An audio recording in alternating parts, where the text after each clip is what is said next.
The winter storm arrived without mercy, rolling over the mountain ridge like a living thing, swallowing the narrow road and the lonely wagon struggling against it. And inside that wagon sat a woman whose heart was already heavier than the snow piling at her feet, carrying a promise she wasn't sure would save her or destroy her.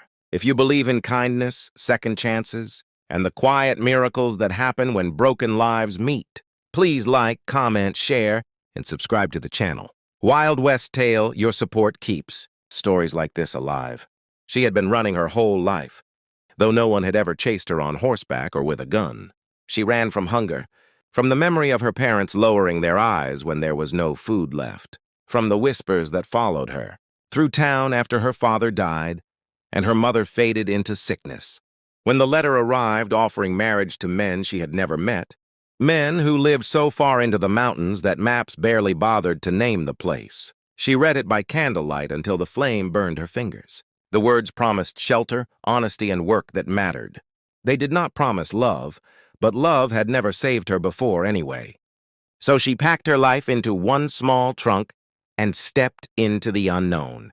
The wagon driver left her at a crossroads as dusk fell, the sky bruised purple and gray, the mountains towering like silent judges. He pointed with his whip toward a narrow trail barely visible beneath the snow, and said the cabin wasn't far. Then he turned back, leaving her alone with the wind and the sound of her own breath. Every step forward felt like a test, as if the mountain itself wanted to know how badly she wished to live. Her boots sank deep, her fingers burned numb, and her thoughts wandered to the question she had avoided since accepting the offer. What kind of men lived this far from the world? And what kind of woman did it take to belong among them? The cabin appeared suddenly, smoke curling from a stone chimney, its windows glowing warm against the cold. She stopped just short of the door, steadying herself because once she knocked, there would be no turning back. Inside lived the mountain triplets, 3 brothers bound by blood and isolation, men who had lost more than they spoke of, and learned to survive without asking for much. They had written together, signed together, promised together, one bride, one home, one shared vow to protect what little life had given them. When the door opened, the warmth nearly knocked her over. The men standing before her were unmistakably brothers, their faces shaped by the same strong lines, their eyes carrying the same cautious depth. But each bore his own quiet difference. One stood rigid and watchful, shoulders squared as if guarding something unseen. Another carried a softness in his gaze that surprised her, like someone who listened more than he spoke. The third moved with a restless energy, as though still unsure whether to trust the world or challenge it. None of them smiled, not because they were unkind, but because hope had learned to knock softly in this place. They took her coat, set her near the fire, and offered food without ceremony. No grand welcome, no questions that pried. Only the simple understanding that a journey had ended and another had begun. As she ate, her body thawed, but her heart trembled. She wondered if they could sense her fear, the way she clutched her spoon like an anchor. She wondered if they saw her not as a bride, but as a stranger who might yet leave. Life in the mountains did not unfold gently. Dawn came early and demanded work before warmth. She learned the rhythm of the cabin, the creak of floorboards, the way the wind sang differently depending on which brother had gone out before sunrise. She learned to cook for more than survival, to stretch meals, to make comfort out of scarcity. The men worked hard, cutting timber, hunting, repairing what the mountain broke. They spoke little of the past, but their silences told stories louder than words. A mother buried beneath a cedar tree, a father lost to a fall no one could prevent, years of facing storms with only each other to lean on. She struggled most with the feeling of being watched, not with suspicion, but with uncertainty. Each brother carried his own version of loneliness, and she stood at the center of it like a fragile bridge. She feared becoming the reason something broke between them. At night, when the fire burned low, she lay awake listening to the cabin breathe and wondered if she had made a terrible mistake believing that one woman could ever belong in the space, shaped by 3 lives so tightly bound. Winter tightened its grip, and with it came the first true test. A blizzard trapped them inside for days, the snow rising higher than the windows. Supplies thinned. Tempers flared quietly, not in anger, but in exhaustion. One brother grew distant, another overworked himself to the bone. The third paced like a caged animal. She felt the weight of their unspoken fear. That the promise they made together might have been foolish.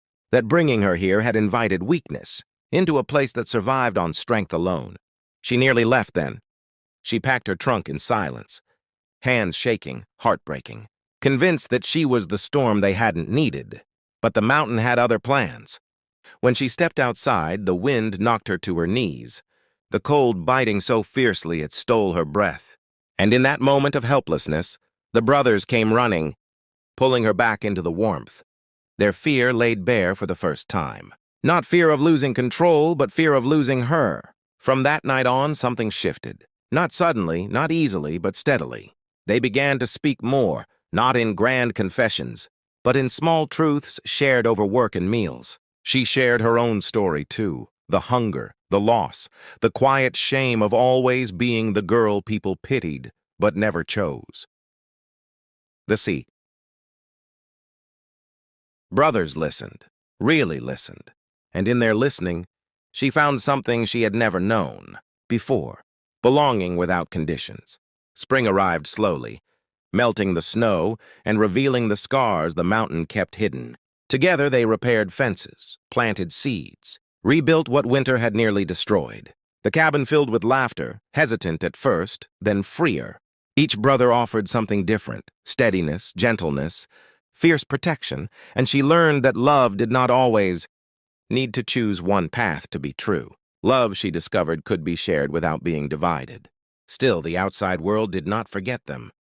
A traveling preacher passed through and questioned the arrangement with thinly veiled judgment. Rumors drifted up the mountain like smoke. She felt the old fear return. The fear of being labeled, cast out, reduced to something less than human. The brothers stood firm, not with anger, but with quiet certainty. They had made a promise not just to her, but to each other, to build a life rooted in honesty and care, regardless of how strange it seemed to others. The true test came with summer's end, when an accident in the forest left one brother injured, his leg crushed beneath a fallen tree. Panic threatened to undo them all. Supplies had to be gathered, wounds tended, nights endured without sleep. She became the center that held, the steady hands, the calm voice. In caring for him, she realized how deeply her life was now entwined with theirs. Leaving was no longer a possibility. It was an impossibility. When he recovered, thinner but alive, the promise they had made crystallized into something unbreakable. They were no longer surviving together. They were living. Years passed like pages turned by a gentle hand. The cabin expanded. The land flourished. Children's laughter eventually echoed through the trees, not owned by one heart alone, but cherished by all. The mountain watched, silent and approving, as the lonely found family and the broken found wholeness. And if this story has touched your heart, if it reminded you that love can take many shapes and still be true, please like, comment, and share this video. Your engagement tells us these stories matter. Before the ending, we have one special request. Comment below and tell us, do you believe love is defined by rules or by the care we show one another?